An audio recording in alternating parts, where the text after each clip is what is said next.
Hey, it's Shit Talk Reviews. If you're here, you know why. If you're not, you'll soon find out. Like, comment, subscribe, and hit the thumbs up button.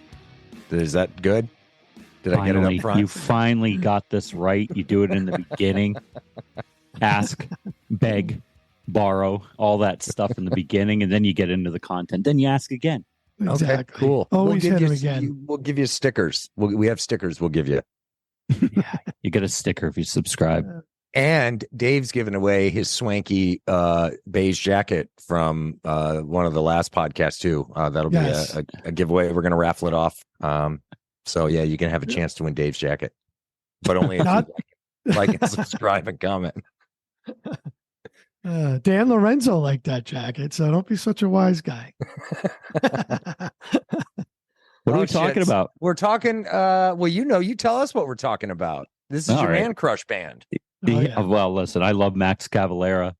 I love his brother Igor. We love Amadeus. Yes, we do. His son. So the Schizophrenia, Sepultura, re-record under the moniker of Cavalera Conspiracy. Band is made up of Max, Igor Cavalera, Amadeus Cavalera, Igor Amadeus Cavalera, who we have had on before. And Travis Stone, a Pig Destroyer, is playing guitar. And I have a sneaking suspicion that Arthur Risk, who produced this record and mixed it, played some parts. It just sounds like his sound. And he has actually played guitar on Soulfly's Totem record. So it wouldn't surprise me if some of this wasn't all Travis Stone, but I can't confirm it. And I haven't been able to find anywhere to confirm that or not. I read that they recorded and all the work was done for the record at the Focusrite Room in Mesa, Arizona, which, if you give a shit about things like that, and I am fascinated by that sort of stuff, is an unbelievable studio out there. And talk about, I mean, like the tech in their rooms they're out of control. Mm-hmm. And if you care about such things, production and recording, like spend 5 minutes surfing around their website. It is unbelievable. It's like paradise in there. I don't see how you could record bad material in there just because it's got such a great vibe to it, you know? Yeah, and there is some cool footage of them recording in that studio, and it looks like a really epic place, and almost like the Disney World of of recording studios. Amazing that this album came out in 1987 and how it still is the test of time, because it's really right up there with anything thrash metal you would listen to today, plain and simple. It's absolutely amazing. And then when you hear it like this re-recorded, Derek, I probably would agree with me. You could put this out today and it would have a whole another mess of kids listening to this. This is just music that will go on. It's amazing. At 1987, that's a long time. Well, I think it goes to what Derek has said before. You know, why the material is so strong and was that strong back then. Why weren't there a big 5 instead of a big 4? Yeah. Yeah. What's interesting is if you listen to all the new music that comes out, and I do it, and there's a lot of black metal, a lot of death metal. And this record, whereas Bestial Devastation, Morbid Visions was really a lot of thrash, this record started dipping its toes into black metal and death metal more so than the previous records. And you can see the baton getting ready to be passed for Beneath the Remains, Arise, and Chaos AD, which are considered the 3 best Sepultura records. But I always really appreciated Schizophrenia because it was so fast and it was innovative in taking those elements and pulling them in, but still remaining Sepultura. And I was excited that I was right when I told you guys after the Morbid Visions and Bestial Devastation that they would re-record. I'm glad to be right, because this record needed it. And if you listen to this all the way through, and this is why we're here, is to tell you, go listen to it. It is just you will headbang. There's a lot to hear. The songs they have new life, much like the previous re-recordings, and I love it. I love it through and through, and have a lot of thoughts on each track. The chemistry with Max and Igor, you could just see it, just phenomenal. Like Derek said, from beginning to end, this album, top to bottom. is that good, and the guitar riffs just amazing, really. Well, let's track by track it. Yeah. From the Let's go past right comes from the top. Yeah. from the past comes the storm. It's a 5 minutes of bludgeoning. Thrashy riff, lots of parts, lots to hear. Yeah. Some down picking. Again, that collision of thrash meets black metal, less death, a lot of speed, and it's a great kickoff to the record. Yeah, I love the speed riffing. Just like you can tell in the first couple of seconds listening to the re-recorded version, the difference in sonic quality between the original and this. The original, the content is there, but it sounds like you're listening through, two Tin Campbell soup cans, over your ears. It's relatively atrocious. And this version is really clean. I love the 32-second intro build-up right before From the Past Comes the Storms. And then, boom, right into the intro. Very intense. My note specifically said it was just a powerful song from start to finish. And the 155 mark of this song, just a killer fucking riff along with his brother on the drums. Just absolutely fucking amazing. So, To the Wall, surprisingly to me, and I recently just did a trip from Florida up to New England, and I listened to this several times, and I kept going back to the Wall. And it sounded like to me, if you were to go to hell, you would have Max and Igor Amadeus and Travis sitting there playing, and the demon nymphs are just ripping apart souls as they come to hell. And it made me wonder if they just To the Wall is just them kicking the wall into hell, because it's just a vicious, hellacious masterpiece of a thrash metal, death metal, black metal, just disgusting mess. Let me ask you this: does the new version make you feel more that way than the original '87 version? Yeah, I was so disappointed. I mean, I came into Sepultura with Beneath the Remains, and a friend of mine from high school was like, "You heard these guys?" And I looked at it, and there's a skull, and there's smoke coming out, and there's a rose growing out of the skull. I'm like, this is cool. And then there's these badass looking dudes, right? And so I went and listened to it and was instantaneously in love. And so then what do you do when you listen to that record? You go back and listen to their back catalog, and I was like, bah, it all was recorded really crappy, know. And so yes, To the Wall. This made me speed. It made me grow horns. I had a tail that was, every itch I had on the middle of my back, my tail could reach it. It was great. Just to Derek's point, because this song was amazing. To Paradise, the priest is saying, blessing my death. He's standing in front of me. His merciful sight sickens me. He says that soon I'll have my judgment. I kneel down in front of my Lord. Yeah. You think it's fucking powerful, like Derek said? Holy, amazing song. Amazing. Well, I know you were excited for them to drop the rest of the album after Escape to the Void was released a few months ago. Yeah. So Escape to your expectation.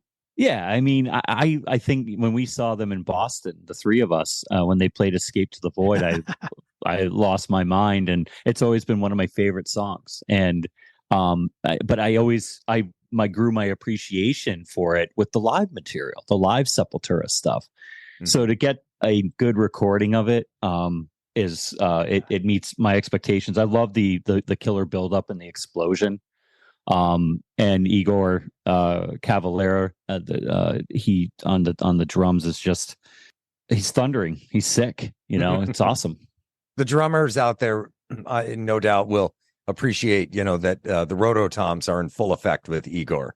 Not that they weren't before they were, but oh my God, with this clean, new, fresh recording, everything is so in your face. And his kit is such an interesting kit in terms of the size, this drum sizes that he's chosen, and the fact that he's kept Rototoms in play after all these years, which have their own very, very distinct sound. Mm-hmm.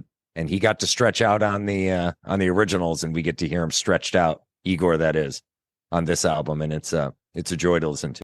Yeah, I won't keep you guys long on this one, but I echo what you both said. Just a killer song. In fact, it's we'll get to favorite songs, but this was in my top 3, so it's that good. But well said. Yeah. It has one of the sickest kick-in riffs I think Sepultura ever did. And I mean, Max has a lot of them. I mean, when you look back and you think about some of the best riff writers that are out there, Hetfield and Carey and Henneman and I mean, who else am I forgetting? But pound for pound, the amount of music that I've enjoyed, and I'm turning 50, next month. In my lifetime, I've listened to more Max riffs that I've enjoyed more than the big 4, and Escape to the Void does harbor one of those killer, just live riffs that just, it stirs pits friendly and friends into a frenzy, and it just makes people unfriendly. The whole album is just killer riffs. I mean, it's one after another. It's really, it's amazing. Well, you said Max can spin the pit up, and you are not wrong. You sent us some footage of a show there in Portugal, I think it was. It might have been, I think it was, that pit, and he was yelling black metal, death metal, and then all of a sudden it's just the wall of death and the collision and just smoke, dirt, chaos, all things that give me great joy. I feel it. I smell the BO and the spit and the blood. Yeah. And it's like, oh, why am I not there? I'm talking to you two clowns instead. Somebody might need to get a plane ticket. I listen. If I win the lottery, guys, I'm going to Europe and I'm going to all these festivals. Goodbye. Hey, bye-bye. Can I just say something on the next song? Can I just can I open on like I'm excited about this. This is good stuff. So the Inquisition Symphony, this folks is a masterpiece, plain and simple. Okay. You have a chill vibe, the intro. I love the vibe to the song in the beginning, 2 amazing fucking guitar riffs. And then into 204 mark, it just gets dirty and in your face, but it's a 7-minute, I wrote a 7-minute long song, and it's a lot to absorb, but it is so good the way it just goes from different almost genres or different types of music to the final. And this song was incredible, masterpiece. It's one of my standouts for sure. It's a great song. Epic journey, lead work from Travis or Arthur, maybe Arthur. Really, really good. Really good. It's got everything a music fan wants in metal. Everything. Screams Behind the Shadows. Banger. I don't know what else to say other than that. For me, it's the least standout track. And that's not saying it sucks. It's just, it's good. It's killer not riff. It's just killer riff. Yeah, I mean, every track has a killer riff, right? Yeah, right. There are 2 songs that I'm real curious to get your take on, especially you, Derek. Septic Schizo. This song for me, let me go to my notes here. The black metal, but this song has so much more life in it than the original. Love it. Love the energy. Interestingly, I heard the tonality of it. Some tones from Beneath the Remains and Arise. Those 2 records sound very similar, and I could hear it in some of the tones of the guitars. Here, it's almost like a baton pass to those records of the, then in the future. Yeah, I loved it. I thought I thought the intro was sick. I loved the intro. It looked dark, I thought it had dark tones, but the notes I had on this song simply was Igor was absolutely amazing on this song. I thought the drum work on here was just sick. Yeah. Igor's work, and I mentioned this earlier, Igor's work across the whole record is great. And it's real. The mix has him out front quite a bit. He's, his drums are very present. Overall, the mix, I think, is really solid on this. And you can tell there are a lot of similarities between the old and the new mix, specifically with the vocals. Max's vocals are just drenched in reverb throughout the whole record, which is clearly a stylistic choice. I know often reverbs and delays are used to cover up, a weaker performance. Those of us who have done that many times can speak to that. But Max, you did it to me. Max doesn't need to be drenched in reverb. That's the only thing about this album that didn't disappoint me, but I would have loved to have heard just a little less reverb and a little more of Max, just him clean, because his voice is still super powerful. Yeah, it's strong. He was much more low end and guttural. In his younger years. He's much more of a raspy, scratchy demon now. Mm-hmm.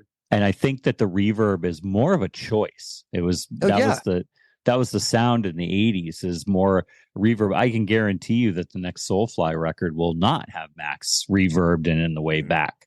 But I think that staying with the theme of the times of the 80s, that was a choice. Yeah, I agree. The Abyss, 1 minute 12 of instrumental transition, nice. and it, it's good. And then Rest in Pain is a again, that word bludgeoning. It's a beatdown, and that ended the original track or the original record. Mm-hmm. And it ended with a 2x4 across the head with a nail in it to make sure that you die. So what's your take on Rest in Peace or Rest in Pain? Yeah, again, it's a ripper, and it bludgeoning is an appropriate descriptive for it. You just touched on one of the two songs I was curious about, The Abyss, Abysmo, and the last song on the re-record, Nightmares of Delirium, which, as I understand it, are new. Or can you speak to that? Were they're newly written? It's not material that was written back in the day, but just not put on an album?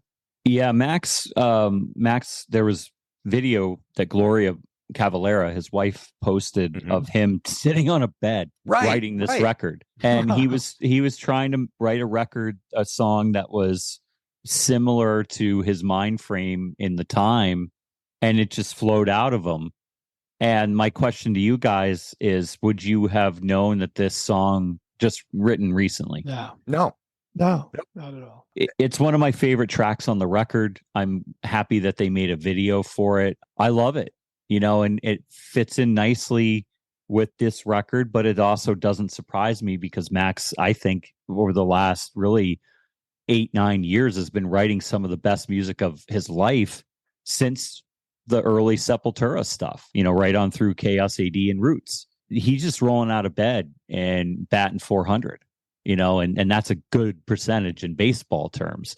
But he's just writing riffs, and what an incredible talent.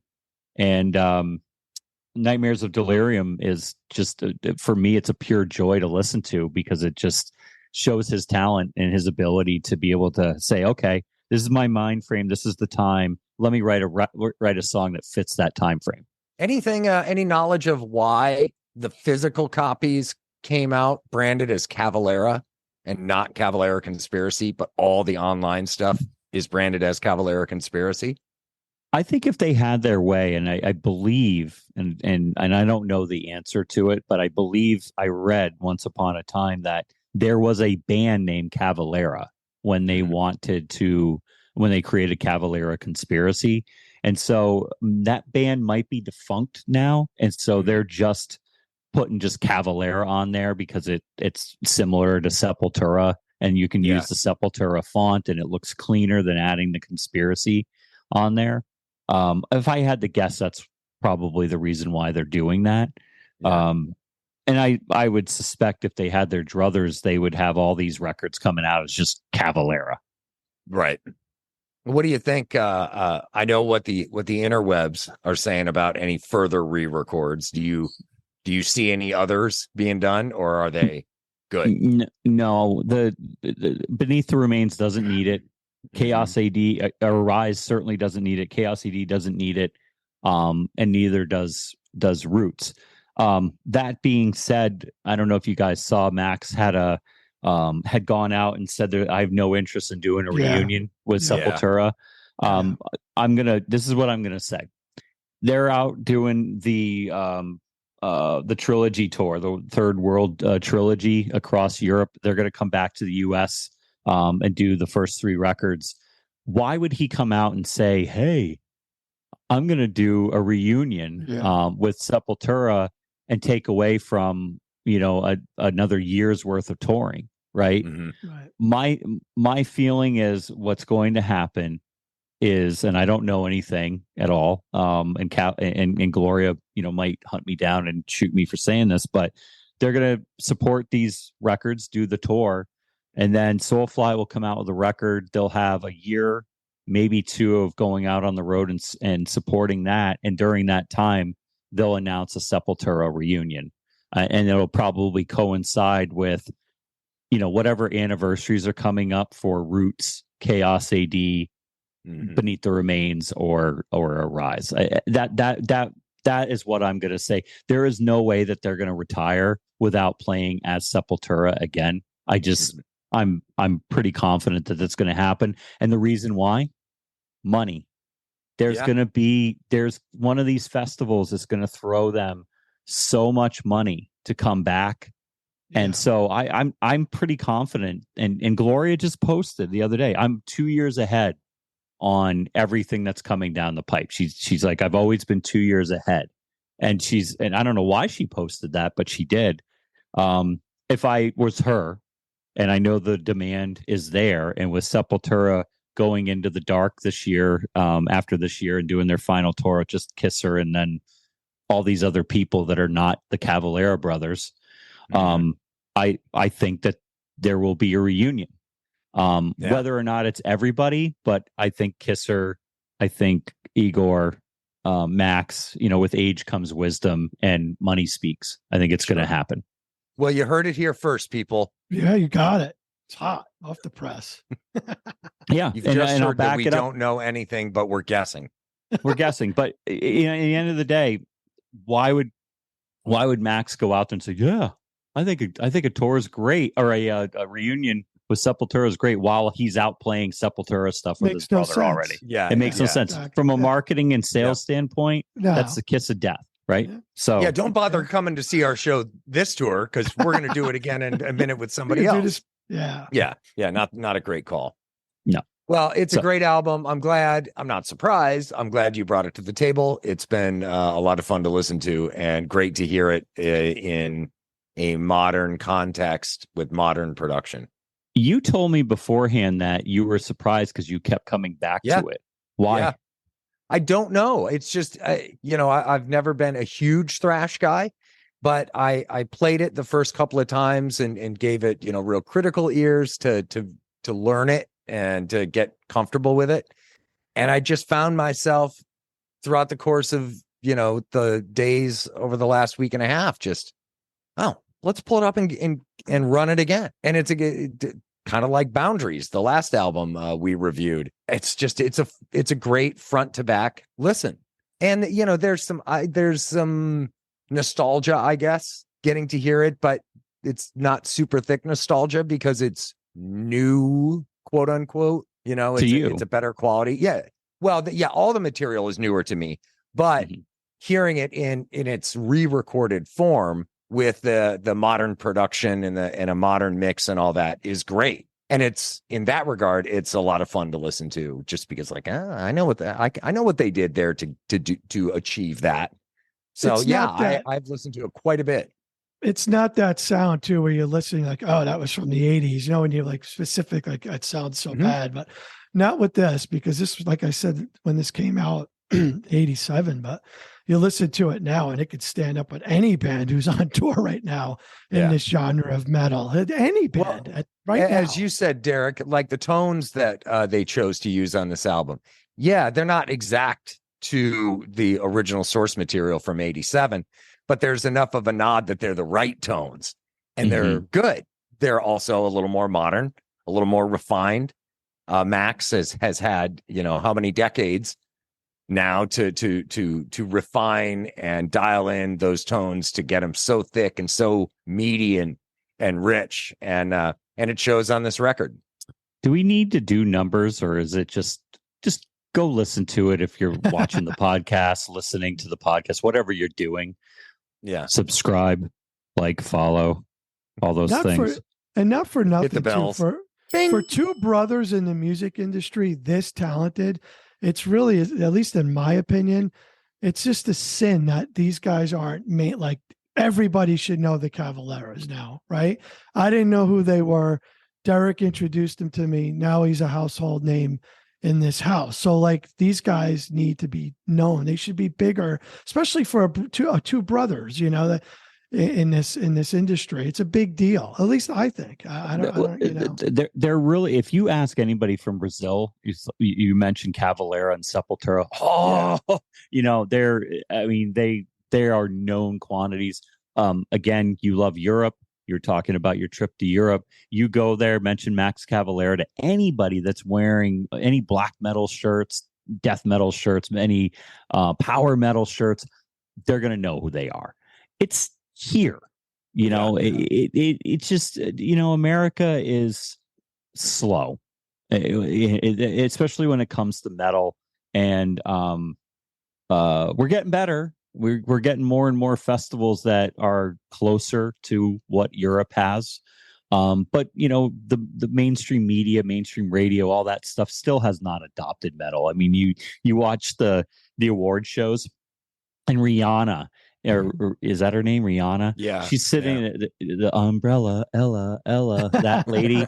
She's always sitting in the front row, and Metallica is the one band that gets invited to play at these things, and she's going and making a stink face. Yeah. Somebody should walk over to her and knock her fucking teeth in, because it's like, dude, you don't shit on other people's art that we love. You know, like we're stuck listening to you, Umbrella, Ella. Yeah, you know, anybody can do that over and over and over and over and make an earworm. But we are slow. You know, and as a society, you know, country is a big part of, you know, who American culture is, you know, rock and roll. I mean, if I have to hear Welcome to the Jungle one more time, I think I'm going to pull my eyeballs out of my head and my ears off. There is a lot of great music out there that just hasn't been adopted. And a lot of it is the metal, punk, hardcore, prog, death. I mean, you could go on and on. That just doesn't get the notoriety it deserves. And that's part of the reason why we're doing this. No doubt. Another great album. So yeah, listen to it if you haven't. The real Sepultura. Go ahead, Dave. Take us out. The real Sepultura. The real Sepultura. Till the next time.